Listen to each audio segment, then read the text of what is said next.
ने shipping corporation of India के बारे में, जिसे हम लोग शॉर्ट फॉर्म में SCI भी कहते हैं। तो हम लोग इसकी बात कर लेते हैं। अगर हम लोग ऊपर के लेवल से बात करें तो काफ़ी गिर चुका है ये स्टॉक्स। अगर हम लोग बात करें समय में थोड़ा पीछे जाके, तो इसने लगभग 380 का हाई बनाया था। उसके बाद लगातार ये स्टॉक कहीं ना कहीं आपको गिरता हुआ नजर आ रहा है। सबसे इंपॉर्टेंट बात मैं बता दूं, 8 नवंबर को इसका रिजल्ट आने वाला है। तो रिजल्ट पे आप ध्यान रखिएगा। अगर नंबर्स इसके अच्छे आते हैं, ये जल्दी स्टॉक्स तब आपको 250 प्लस के पास जाता हुआ दिख सकता है।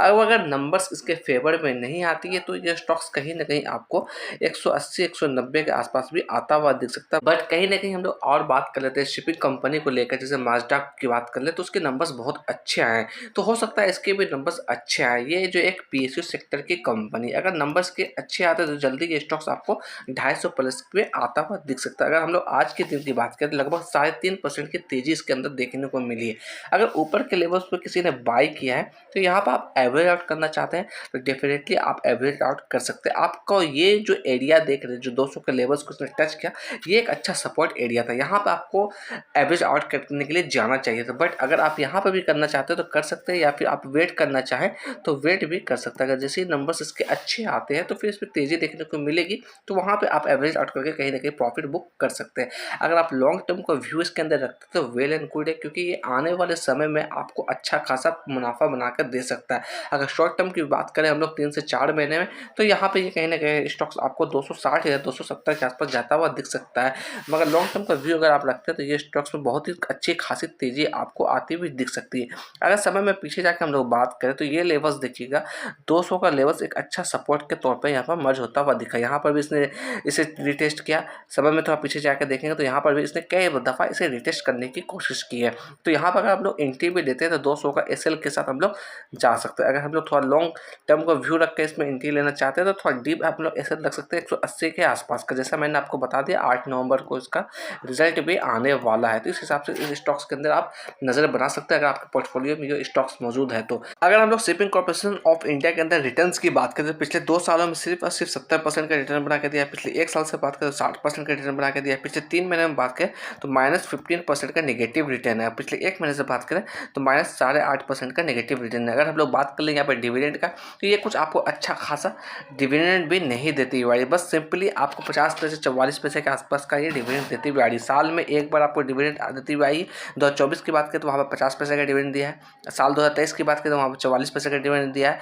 साल 2022 की बात करें तो वहाँ पर 0.33 पैसे का डिविडेंड दिया है। तो डिविडेंड के नाम पे कुछ आपको खासा पैसा यहाँ पर नहीं जनरेट करती हुई दे रही है। अगर यहाँ पर हम लोग बात कर ले थोड़ा परफॉर्मेंस या ग्रोथ की, तो यहाँ पर परफॉर्मेंस यहाँ पर एवरेज आता हुआ दिख रहा है। ग्रोथ की बात करें तो वो लो नजर आता हुआ दिख रहा है। अगर हम लोग फोरकास्ट एंड रेटिंग्स की बात करें तो according to ticker tape forecast and ratings में किसी भी एनालिस्ट ने इसे कवर अभी तक नहीं किया है, तो ये थोड़ा सा कहीं ना कहीं नेगेटिव बात निकलते हुए आ रही है। अगर हम लोग बात करें इसके ऊपर कर्ज की, तो कर्ज भी लगातार बढ़ती हुई आ रही है स्टॉक्स के अंदर।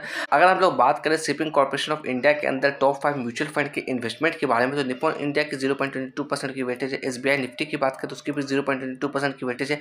मोतीलाल की बात करें तो उसकी भी 0.22% की वेटेज। अगर हम लोग बात करें स्टॉक्स के अंदर म्यूचुअल फंड होल्डिंग के बारे में या फिर होल्डिंग पैटर्न की बात करें तो DIs यानी कि म्यूचुअल फंड की होल्डिंग बहुत ही कम है। इसके अंदर देखिएगा सिर्फ और सिर्फ 0.11% की हिस्सेदारी म्यूचुअल फंड की है, यानी कि बड़े प्लेयर का इन्वेस्टमेंट इसमें बिल्कुल ही ना के बराबर है। अगर हम लोग फॉरेन इन्वेस्टर की बात करें तो 5.62% की हिस्सेदारी, रिटेलर्स की बात करें तो ऑलमोस्ट 27% की हिस्सेदारी नजर आती हुई दिख रही है। प्रमोटर होल्डिंग की बात करें तो 63.75% की हिस्सेदारी है।